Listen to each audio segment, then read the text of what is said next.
બોટાદ જિલ્લામાં આરોગ્ય વિભાગ દ્વારા કુટુંબ નિયોજનનો મહત્વપૂર્ણ કાર્યક્રમ ચાલુ કરવામાં આવ્યો છે, જેનો મુખ્ય ઉદ્દેશ વસ્તી પર નિયંત્રણ લાવવો અને કુટુંબ કલ્યાણ સુનિશ્ચિત કરવો છે। આ કાર્યક્રમના માધ્યમથી દર મહિનાના મહિલા તથા પુરુષ નાગરિકોને નસબંધી ઓપરેશન કરાવવા માટે પ્રોત્સાહિત કરવામાં આવે છે। આ યોજના હેઠળ મહિલાઓ નસબંધી ઓપરેશન કરાવે છે તો તેમને 1000ની નગદ સહાય આપવામાં આવે છે। બીજી તરફ પુરુષો નસબંધી ઓપરેશન કરાવે તો તેમને ₹2000ની નગદ સહાય આપવામાં આવે છે। આર્થિક પ્રોત્સાહન આપીને લોકોમાં આ યોજના પ્રત્યે વધુ જાગૃતતા અને સહભાગિતા ભાવના ઉદ્ભવે અને વધુ લોકો આ તરફ આકર્ષાય તે માટે આ સહાયો આપવામાં આવે છે। આ કાર્યક્રમ અંતર્ગત દર મહિને ઓપરેશન કેમ્પો યોજવામાં આવે છે, જેમાં નજીકની સરકાર માન્ય હોસ્પિટલોમાં નિષ્ણાત તબીબો દ્વારા ઓપરેશન કરાવવામાં આવે છે, જેમાં સ્ત્રી પુરુષોને જાગૃત કરાવે છે।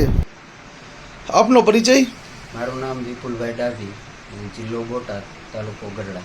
વિપુલભાઈ, કુટુંબ નિયોજન એટલે શું કહેવાય છે અને એનો લાભ લેવો હોય લોકોએ તો કઈ રીતના લાભ લઈ શકે અને લાભાર્થી કોણ ગણાય છે? રાષ્ટ્રીય પરિવાર કલ્યાણ નિયોજન કાર્યક્રમ, આ કાર્યક્રમ છે ખાસ કરીને સ્ત્રી અને પુરુષ બે માટે છે। એમાં પુરુષ માટે છે તો એની ઉંમર છે 60 વર્ષ કરતાં ઓછી હોવી જોઈએ અને એક બાળક હોવું જોઈએ, બાળકની ઉંમર 1 વર્ષ કરતાં વધુ હોવી જોઈએ અને માનસિક રીતે સ્વસ્થ હોવો જોઈએ।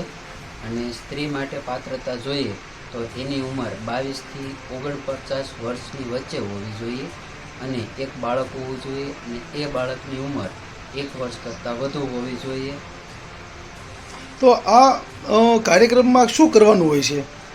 આ કાર્યક્રમમાં છે ખાસ કરીને કુટુંબ નિયોજન એટલે કે ઓપરેશન કરાવવાનું હોય છે, જેને આપણે નસબંધી અથવા તો પરિવાર કુટુંબ નિયોજન ઓપરેશન કહેવાય છે। તો એમાં સ્ત્રી અથવા તો પુરુષ બેમાંથી કોઈ પણને એકને ઓપરેશન કરાવવાનું હોય છે, જેને આપણે ટ્યુબેક્ટોમી અથવા તો વેક્સેક્ટોમી કહેવાય છે। જો સ્ત્રી આ ઓપરેશન કરાવે તો એને છે ₹1400 મળવા પાત્ર છે અને પુરુષ આ ઓપરેશન કરાવે તો એને 2000 મળવા પાત્ર છે। અને આ યોજનાનો લાભ લેવા માટે જે એને પ્રોત્સાહિત કરે છે, એને માર્ગદર્શન આપે છે, તો એ લાભાર્થીને પણ ₹300 મળવા પાત્ર છે। આ કાર્યક્રમ અંતર્ગત દર મહિને ઓપરેશન કેમ્પો યોજવામાં આવે છે, જેમાં નજીકની સરકારી માન્ય હોસ્પિટલ નિષ્ણાત તબીબો દ્વારા ઓપરેશન કરાવવામાં આવે છે। આ ઓપરેશન સંપૂર્ણપણે નિઃશુલ્ક હોય છે અને તેને માટે જરૂર પડી ઔષધિઓ અને સારવાર પણ ઉપલબ્ધ કરાવવામાં આવે છે। કુટુંબ નિયોજન કાર્યક્રમના અમલથી માત્ર વસ્તી વધારવાનો દર ઘટાડવાનો નહીં, પણ માતા શિશુના આરોગ્યમાં પણ સુધારો થાય અને ઓછું કુટુંબ વધુ સંભળાય છે અને દરેક બાળકને યોગ્ય શૈક્ષણિક અને પોષણ સંબંધિત સુવિધાઓ મળી શકે છે।